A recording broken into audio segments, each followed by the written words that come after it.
Welcome back to the Atlanta Hawks fan show for Fan Media. It's your host, Bryce Lewis, back again. And we have another special guest to come on today. A man of many hats, works at 92.9 The Game as a managing editor, play-by-play for the Atlanta United, and also covers the Hawks for the Atlanta Hawks Radio Network. Please welcome in Mike Conti. How are you doing today, sir?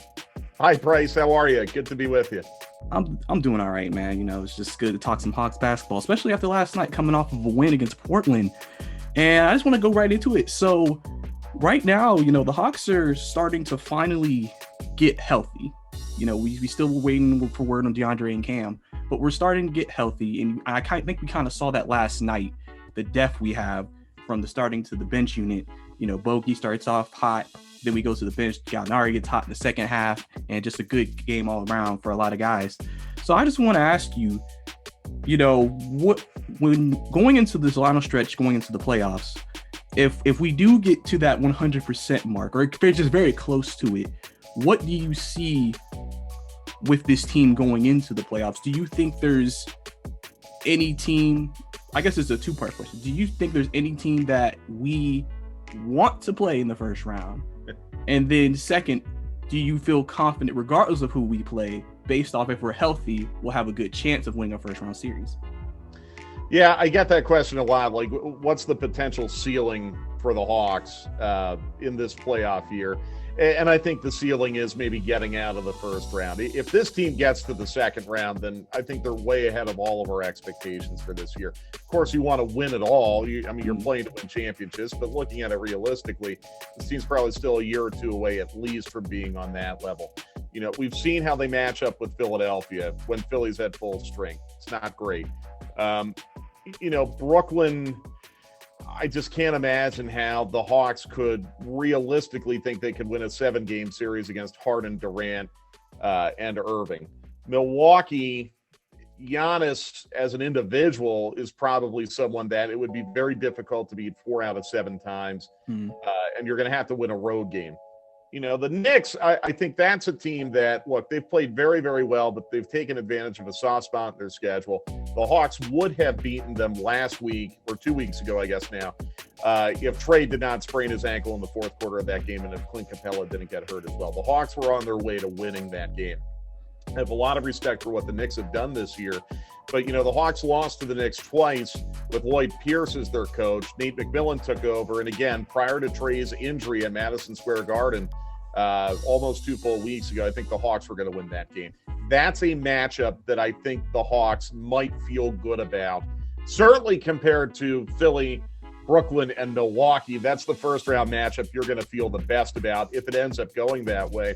But, you know, there is another option too, Bryce, and it's something that not a lot of people have talked about.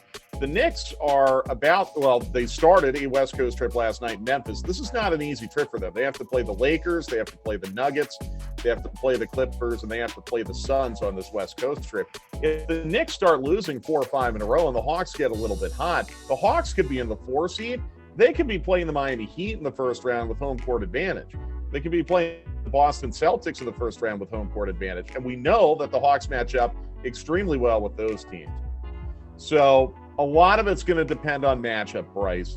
I don't want to play those top 3 teams that I mentioned, but I think if you end up somehow in the first round against the Knicks, against the Heat, against the Celtics, you're going to have a pretty good chance. Yeah, definitely. I think, I think that's the main goal right now, especially since we're at the 5th seed, but we have the tiebreaker on the Heat in Boston right now, so we don't have to really worry about dropping beneath them unless we have a slide happen. So I guess my next question would be, I want to kind of shift to a player in John Collins. Obviously, he's been a very big part of discussion within a lot of Hawks circles as well. You know, ever since he made that statement before the season that he's looking for around or at the max, you know, everybody's now been looking at his game with lenses like, okay, is he a max player? Does he deserve the max? So I just want to get your thoughts on John, obviously through the season. And if you have any insight on, or if you know what would you do with John maybe coming after the season, I guess, because we still have to see how he plays in the playoffs and we still have to see how he finishes out the season. But what is your feeling on John Collins right now? Well, I'm kind of resigned to the fact that someone is going to sign him to a max offer sheet. in restricted free agency. I think that I'm just resigned to that. Some team somewhere is going to have the money and make that decision, and ultimately it will be up to the Hawks on whether or not they want to match that offer sheet. So the Hawks aren't going to get much of a choice here. It's either going to be a max deal or let him walk. I don't think there's anything in between. And I think John has earned that with the way he's played this year. I think you bring up a good point, Bryce. I think so many people are looking at John with lenses that aren't necessarily fair to John. I think they're overly critical because we're looking at it just solely in the context of if he's a max player. I look at it a little bit differently. Are the Hawks going to be any better without John Collins? And if so, who's the player you think you're going to bring in to replace him and make you better? I don't know if that player exists in this free agency class. So I think, Bryce, this is a deal where the Hawks are going to have to bite the bullet and match the max offer that John is going to get. I really do believe with Trae and Collins and Capella, the Hawks would be one player away with those three from being there with Philly, Milwaukee, Brooklyn. I really do feel that way. Now, who is that player? I think is the bigger question. I thought it was DeAndre Hunter. It might still be, but I don't think we know yet. If you get rid of John Collins, then I think you're two players away. So it's a difficult decision. Do I think John is fully 100% worth max money the way he's played this year? No, probably not. But I think he's a very, very, very good player. And if signing a matching offer sheet that's going to max, it means you're going to have to overpay him a tiny bit. I mean, I don't want to spend Tony Ressler's money for him, but I would certainly understand that would be a very defendable decision. Yeah, and honestly, what you said is something I've been saying too. I've been saying that, John works so well with Trae. He works very well with Clint. And I also said, like, who's going to fill the role if he leaves? He was somebody who gives you 20 and 10 a night. So who exactly do you want to put? Do you want to go small and put Cam and Deandre? I don't think so. I would prefer Gallinari off the bench, not really as the starting four in that role. So definitely for me, I agree with what you just said there with John, because I feel like John is worth the money for what he does for this team, especially, and how he fits in. And and by the way, Bryce, you don't have that player on your team. You don't have your replacement starting four on your team. It's not Gallinari. I'm with you. And Solomon Hill's done a terrific job, but Solomon Hill kind of is who he is. You don't have that on your team, and that's why I say again, who are you going to go find in free agency that's going to solve that need for you? But we need to be very realistic about this free agent class, which is not all that strong, top to bottom. And we need to be realistic about the Hawks' ability to go out and convince someone to play with the Atlanta Hawks. Making a playoff run this year might help a little, but I just don't think you have that player on your team. I think the best you're going to do right now, realistically, is John Collins.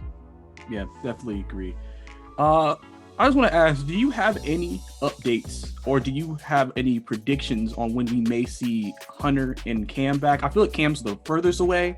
We've heard Hunter's we thought he was close, but then we're hearing maybe he's not close. So do you have anything to, add to that? I don't have anything official. I mean, I think you're hearing the same things that I'm hearing when we talk to Nate McMillan, when we talk to Travis Schlenk. Sounds like Reddish is done for at least the regular season. This is my personal opinion, I don't know how you could possibly bring him back in the playoffs. If you're only going to have a 9-man rotation, which is something Nate McMillan mentioned last night, that, by the way, that's extremely common. In fact, 9-man rotations are even a little heavy in the playoffs. Sometimes it's only 8. I just don't see how Cam Reddish, who hasn't played for half the year, can break into a 9-man rotation in the playoffs. So I don't expect to see Cam Reddish again this year. DeAndre Hunter, that situation is very interesting because Travis Schlenk mentioned on 92.9 last week that there was a possibility that Hunter could be back by the end of last week, and obviously that did not happen. It does not seem that he is trending in any direction to play. Travis Schlenk came on 92.9 the game again this morning as we record this Tuesday morning and said that DeAndre just hasn't had enough opportunities to play 5-on-5 and feel comfortable with his knee, and they don't want to play someone who isn't comfortable playing yet, which I think says a lot. I honestly believe, and again, this is my opinion, this isn't based on anything I've been told, this isn't based on any inside information, this is just my opinion. I want to be very clear about that.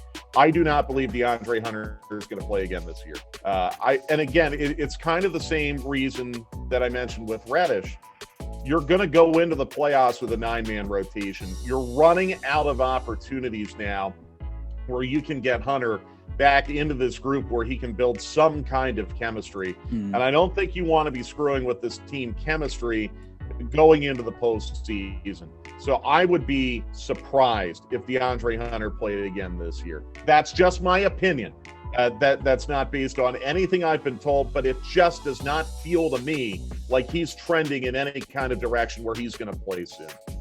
Yeah, like I said, obviously injuries has been a big part of the season for us. And, especially with DeAndre playing so well at the beginning and then, having the injury that's basically kept him out for the rest of the season, it sucks. But, I mean, luckily we've had depth, and that's been able to help Stoney Snell and Solomon Hills play well in both of their absences. So that's definitely something that at least we can hang our hat on and say, at least we're not, like, oh, man, we lost those two. We don't really have anybody there at that spot. But overall, Mike, I appreciate you coming on to the show today. That was your Atlanta Hawks fan show for Fan Media. Please tune in next time for another edition of the Atlanta Hawks fan show. To host a fan show or appear as a fan on a fan show, simply create a profile on Fan Media's iOS app or website. Select your teams and make a short intro video on your phone. Show hosts, reporters, former players, and superfans can use our Get Verified feature and make an intro video as well, and our mobile newsroom staff will reach out.